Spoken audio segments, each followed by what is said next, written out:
Cerita rakyat, Pulau Seprapat dan Datuk Kebo Lodang. Diangkat dari legenda Juwana, Pati, Jawa Tengah. Jangan lupa support channel ini dengan like, komen, dan subscribe.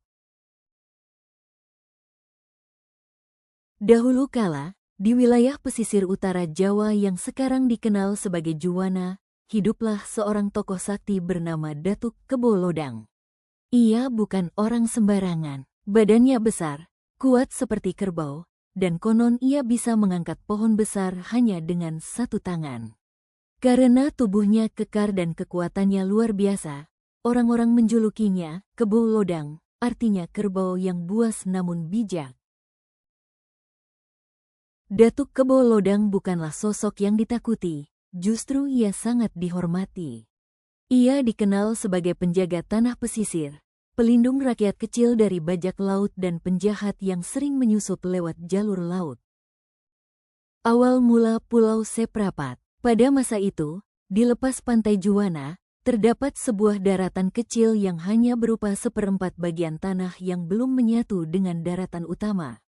Daratan ini sering tenggelam saat air pasang dan muncul saat surut. Oleh warga, tempat itu hanya disebut Seprapat karena kecil dan belum bisa disebut pulau seutuhnya.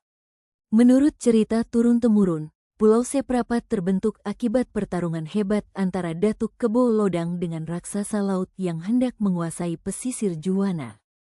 Pertarungan besar. Suatu malam, langit Juwana gelap gulita, petir menyambar laut dan ombak mengamuk. Seekor raksasa laut muncul dari utara. Tubuhnya besar, sisiknya hitam legam, dan mulutnya bisa menelan perahu sekaligus. Ia ingin menjadikan Juwana sebagai sarangnya. Datuk Kebo Lodang segera turun tangan. Dengan membawa tombak warisan leluhurnya, ia berjalan ke pesisir, menantang sang raksasa. Pertarungan berlangsung selama 3 hari 3 malam, menggemparkan seluruh desa.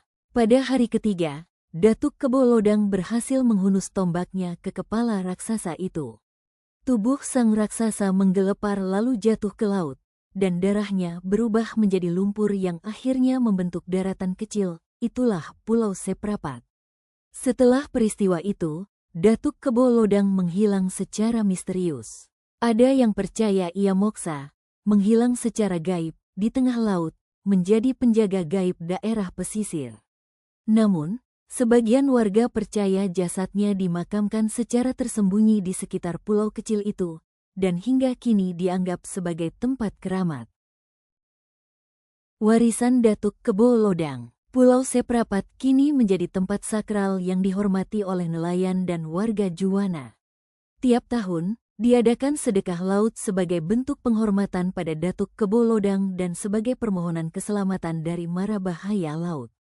Menurut para sesepuh desa, jika ada orang jahat yang berniat buruk terhadap pulau atau laut Juwana, maka badai akan datang tiba-tiba, seolah Datuk Kebo Lodang masih berjaga dari alam gaib.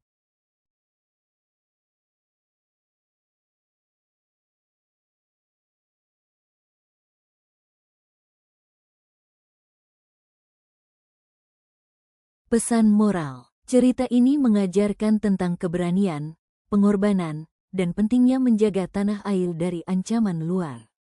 Pulau Seprapat menjadi simbol bahwa dari perjuangan dan pengorbanan, akan lahir warisan berharga yang harus dijaga oleh generasi penerus. Cerita ini belum bisa dijadikan rujukan sejarah, dan lebih ke cerita dongeng fiktif belaka. Jangan